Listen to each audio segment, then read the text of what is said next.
Hello friends, पारस classes में आप सभी का बहुत बहुत स्वागत है। तो डेफिनेटली आज की क्लास भी बहुत हेल्पफुल होने वाली है। तो चलिए कंटिन्यू करेंगे हम लोग हमारा आज का सेशन, जिसमें मैं कवर करने वाली हूँ माहेश्वर सूत्रों के आगे का पार्ट। ठीक है, तो चलिए स्टार्ट करेंगे। देखिए, सबसे पहले मैं आपसे इतनी बात कर चुकी थी कि कौन कौन से माहेश्वर सूत्र हैं, या किसे स्वर कहा जाता है, किसे व्यंजन कहा जाता है। बहुत सारी बातें हम लोग इससे पहले वाले वीडियो में कर चुके हैं। तो आज जो हम बात करने वाले हैं वो इति वर्ण से संबंधित सारे जितने भी पॉइंट आपके बनते हैं की पॉइंट्स एग्जाम में, उन सब पर हम लोग बात करेंगे। ठीक है, तो इतनी बात हम लोगों ने यहाँ तक हम लोगों ने कंफर्म कर ली थी कि आखिर ये इति वर्ण है क्या। ठीक है, इति वर्ण किसे कहा जाता है, तो मैंने आपको पहले ही बता दिया था कि प्रत्येक माहेश्वर सूत्र के अंत में ये जो एक हलंत वाला वर्ण है, इस हलंत वाले वर्ण को ही क्या कहा जाता है, इति वर्ण कहा जाता है। ठीक है, इतनी बात सभी को क्लियर थी। तो जरा आगे की पॉइंट देखते चलेंगे क्या क्या लिखा हुआ है। सबसे पहले लिखा हुआ है इति वर्ण।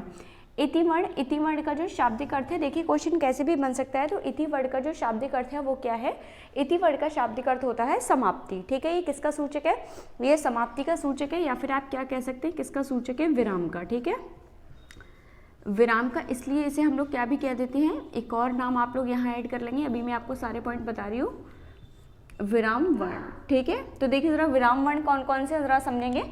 तो इतनी बात क्लियर है कि जो ये इति वर्ण है वो किसका सूचक है, वो समाप्ति का सूचक है और वो विराम का सूचक है। ठीक है, अब ये क्यों सूचक है, इसका आखिर क्या होगा इससे, अगर हमने इति वर्ण का प्रयोग माहेश्वर सूत्रों में नहीं किया तो आप थोड़ी सी कल्पना कीजिए कि अगर माहेश्वर सूत्र के अंत में क्या नहीं लगा हो, इति वर्ण ना लगा हो, तो क्या आप पता कर पाएंगे कि कौन सा सूत्र कहाँ तक है और उसकी समाप्ति कहाँ हुई है, हम पता नहीं कर पाएंगे। मान लीजिए ऊ के बाद डायरेक्ट री आ गया, इसके बाद डायरेक्ट ए और ओ आ गई, तो आप लोग नहीं पता कर पाएंगे। तो इसलिए माहेश्वर सूत्रों की क्या समाप्ति दर्शाने के लिए किसका प्रयोग किया जाता है, इति वर्ण का प्रयोग किया जाता है। ठीक है, इसका अगला पॉइंट जो अपने को ध्यान रखना है, अगला पॉइंट क्या है, देखिए अब इसकी परिभाषा क्या बन गई, प्रत्येक सूत्र के अंत में एक हलंत वाला वर्ण आता है, इसी को क्या कहा जाता है, इत वर्ण कहा जाता है। क्या कहा जाता है, इत वर्ण।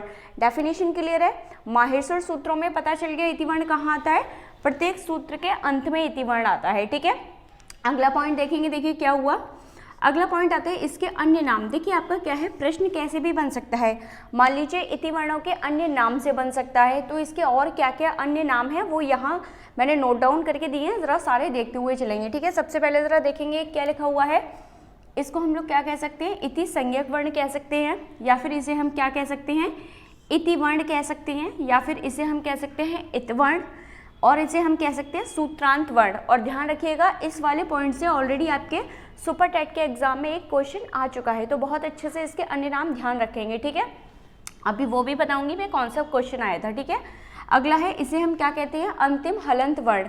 अंतिम हलंत वर्ण इसे क्यों कहा जाता है, क्योंकि देखिए एक तो क्या है, अंत में आता है और इसके नीचे क्या लगा हुआ रहता है, हलंत लगा हुआ होता है, जिसकी वजह से इसे क्या कह सकते हैं, अंतिम हलंत वर्ण, या फिर क्या ये समाप्ति को दर्शाता है, इसलिए इसे हम क्या कह देते हैं, समाप्ति वर्ण, या फिर क्या भी कह सकते हैं, समाप्ति सूचक वर्ण। सारे ही नाम कहीं ना कहीं इसको परिभाषित करते हैं और इसी की परिभाषा में से ये कई सारे क्या है, नाम निकले हुए हैं। ठीक है, और इसे हम क्या भी कह सकते हैं, अनुबंध वर्ण, और इसे हम लोग क्या भी कह सकते हैं, विराम वर्ण। जब भी इनमें से किसी का भी नाम आ जाए तो आप तुरंत समझ जाइएगा किस वर्ण की बात हो रही है, कि वो वर्ण जो प्रत्येक माहेश्वर सूत्र के अंत में आया है और जिस पर क्या लगा हुआ है, जिस पर हलंत लगा हुआ है, उसी को क्या कहा जा रहा है, उसी को इति वर्ण कहा जा रहा है। इतनी बात क्लियर हो गई। अब थोड़ा सा आगे बढ़ेंगे। देखिए आखिर ये इति वर्णों का और क्यों हम लोगों ने क्यों मतलब प्रयोग किया गया इति वर्णों का, तो एक पॉइंट तो वो हो गया कि माहेश्वर सूत्रों की समाप्ति दर्शाने के लिए। दूसरा इसका मुख्य बिंदु ये है कि प्रत्याहार के निर्माण में सहायक। आप जब अभी अगला चैप्टर पढ़ेंगे प्रत्याहार, आगे आने वाला जो चैप्टर है, तब आपको उसमें पता चलेगा, जैसे स्वर को बताने वाला भी एक प्रत्याहार क्या था, अच था। तो आपने देखा एक किसी भी प्रत्याहार के निर्माण के लिए उसके अंत में क्या आता है, एक इति वर्ण आता है। तो ये भी एक इसका मुख्य बिंदु है कि हम लोग इति वर्णों का प्रयोग कहाँ करते हैं, एक तो प्रत्याहार के निर्माण में सहायक है इसलिए इनका प्रयोग किया जाता है, दूसरी बात सूत्र के समाप्ति सूचक है, यानी कि ये माहेश्वर सूत्रों की क्या दर्शाते हैं, ये माहेश्वर सूत्रों की समाप्ति को दर्शाने वाले क्या हैं, वर्ण हैं। ठीक है, अगला पॉइंट देखेंगे। देखिए प्रश्न यहाँ से भी बन सकता है कि इति वर्णों की संख्या कितनी है, तो हमेशा ध्यान रखना जब भी इति वर्णों की संख्या पूछी जाएगी तो कितना आंसर करना है, 14। अब 14 कैसे हुए, तो आपको पता है कि माहेश्वर सूत्र कितने हैं, 14, और प्रत्येक सूत्र के अंत में एक एक इतिवर्ण आया हुआ है। इस प्रकार से इनकी कुल संख्या कितनी हो जाती है? 14। क्लियर है पॉइंट? अगला पॉइंट देखेंगे, जो देखिए यहाँ पे लिखा हुआ है और यहीं से आपका प्रश्न आया था, मैं आपको क्लियर कर दूँ, ठीक है। अभी एक दो क्वेश्चन भी ले लूंगी मैं, ताकि आपको पता चल जाए कि हमें कैसे प्रश्नों का उत्तर करना है, ठीक है। जरा समझिए क्या लिखा है, एक से अधिक बार आने वाला सूत्रांत वर्ण। देखिए यहाँ नाम क्या आ गया? सूत्रांत वर्ण आ गया। तो तुरंत आपको पता करना चाहिए था कि सूत्रांत वर्ण का मतलब है किस वर्ण की बात होती है। देखिए सूत्रांत, सूत्र के अंत वाला वर्ण, ठीक है।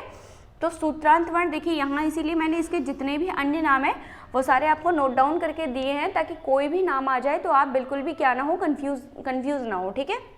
अब देखिए कि एक से अधिक बार आने वाला सूत्रांत वर्ण कौन सा है। मान लीजिए यहाँ लिखा हुआ था एक से अधिक बार आने वाला अनुबंध वर्ण कौन सा है, तो ध्यान रखना फिर वहाँ आपको आंसर क्या करना है? अणा। कैसे अणा हो गया वो भी मैं आपको दिखाऊंगी। अगर आप थोड़ा सा माहेश्वर सूत्र की तरफ ध्यान देंगे तो आपको पता चलेगा कि हमारे एक तो पहले सूत्र के अंत में अणा आया है और दूसरा अणा कहाँ आया है? छठवें सूत्र के अंत में। अगर आप क्या देखेंगे, छठवें सूत्र के अंत में भी आपको अणा जो इतिवर्ण है वो देखने के लिए मिलेगा, ठीक है। तो चलिए आगे देखेंगे, ये क्लियर हो गया। अब थोड़ा सा आगे देखिए, तो ये तो हो गया सूत्रांत वर्ण जिसकी आवृत्ति। देखिए प्रश्न कैसे भी पूछा जा सकता है कि एक से अधिक आवृत्ति वाला इतिवर्ण कौन सा है, या फिर 2 बार प्रयोग होने वाला इतिवर्ण कौन सा है, एक से अधिक बार आया या प्रयोग हुआ इतिवर्ण कौन सा है, तो वहाँ आंसर करना है अणा, ठीक है। लेकिन अब वहीं दूसरा देखिए, दूसरा पॉइंट क्या लिखा है इसी के जस्ट नीचे, क्योंकि यही जो आपको कन्फ्यूजन होगा वो यही होगा, ठीक है। देखो दूसरा पॉइंट क्या लिखा है, एक से अधिक बार आने वाला वर्ण कौन सा है। देखिए क्या भी लिखा सकता है, केवल वर्ण, या फिर क्या पूछा जा सकता है? व्यंजन वर्ण, ठीक है। बहुत ध्यान से देखना, केवल एक शब्द का अंतर है। वहाँ पूछा गया था सूत्रांत वर्ण और यहाँ क्या पूछा जा रहा है? वर्ण या वो व्यंजन वर्ण। तो तुरंत आपका आंसर बदल जाएगा, आपका आंसर क्या हो जाएगा? हाँ, क्योंकि यहाँ किसकी बात हो रही है? यहाँ व्यंजन की बात हो रही है, उस व्यंजन वर्ण की बात हो रही है जिसकी आवृत्ति एक से अधिक बार हुई है, ठीक है। अब कैसे इसकी आवृत्ति एक से अधिक बार हुई है? व्यंजन के ही रूप में। तो देखिए यहाँ माहेश्वर सूत्रों को देखेंगे, इसीलिए मैंने यहाँ नोट डाउन करके दिए हैं। अगर आप 5वां सूत्र देखेंगे तो भी देखिए यहाँ एक व्यंजन के रूप में आया है हा, और अगर 14वां सूत्र आप देखेंगे तो हल में देखिए यहाँ भी हा जो आया है वो कहाँ आया है?